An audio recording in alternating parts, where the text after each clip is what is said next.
Dati, kung may magtanong sa akin ng sino ka ba, ang tanging sagot ko lang ay ang pangalan ko. Ako si Maris. O di kaya'y ang normal lang na pagpapakilala sa katulad sa harap ng mga kaklase kapag first day of class. Hindi ko inakala na ang simpleng tanong na iyon pala ang magiging simula ng isang malalim na paghahanap.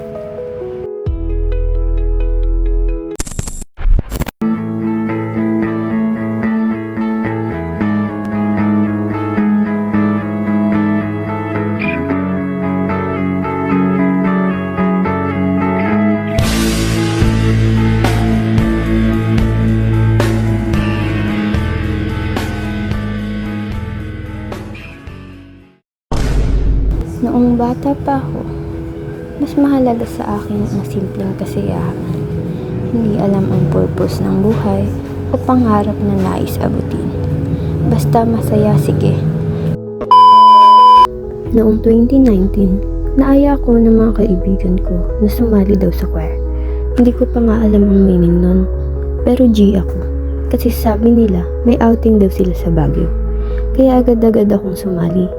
Ganoon kasimple, isang 12 years old na bata na ang motivation ay ang kasiyahan, hindi ang paglilingkod. One eternity later. Sa loob ng isang taon, madalas akong mapagalitan.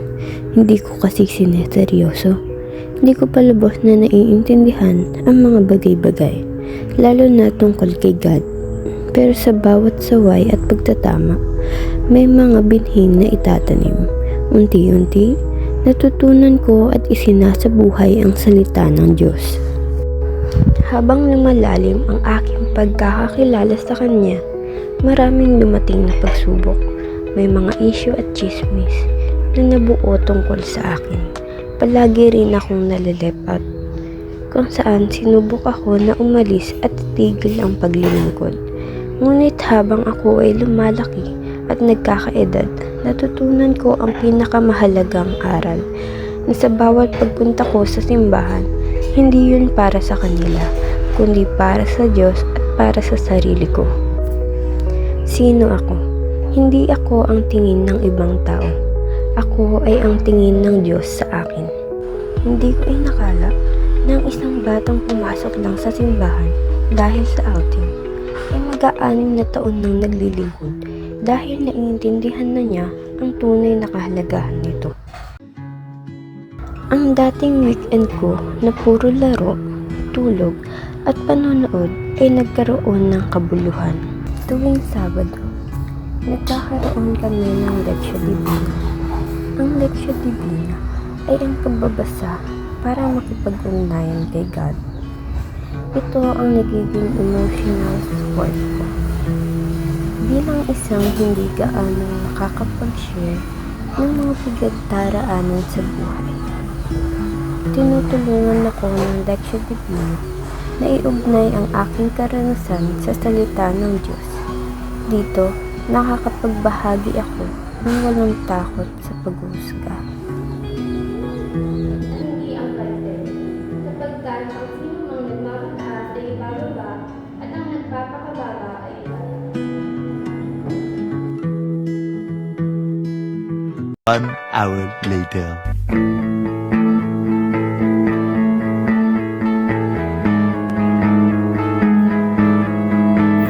Pag nakapagawa ka ng festival yan, sa dati.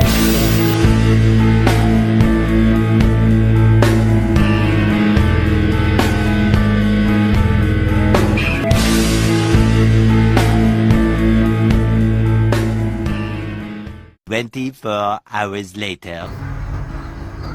Sa linggo naman, kami nagsisimba ni Mama. Pero mula nung ako'y nag-college ay magkaiba na kami ng schedule.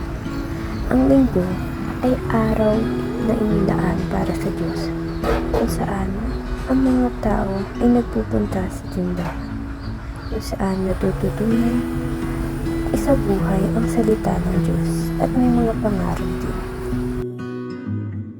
Ayon nga kay St. Augustine, knowing yourself is true knowing God.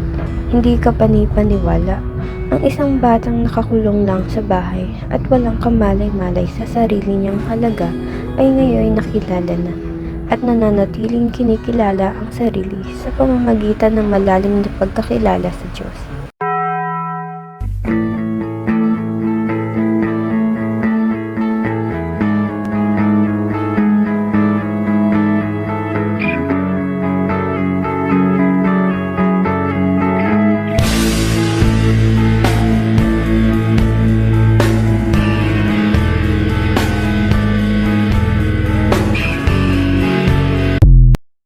Sino ako? Ako si Maris, isang lingkod, isang leader, isang anak na natagpuan ang kanyang halaga at direksyon sa pag-ibig at salita ng Diyos.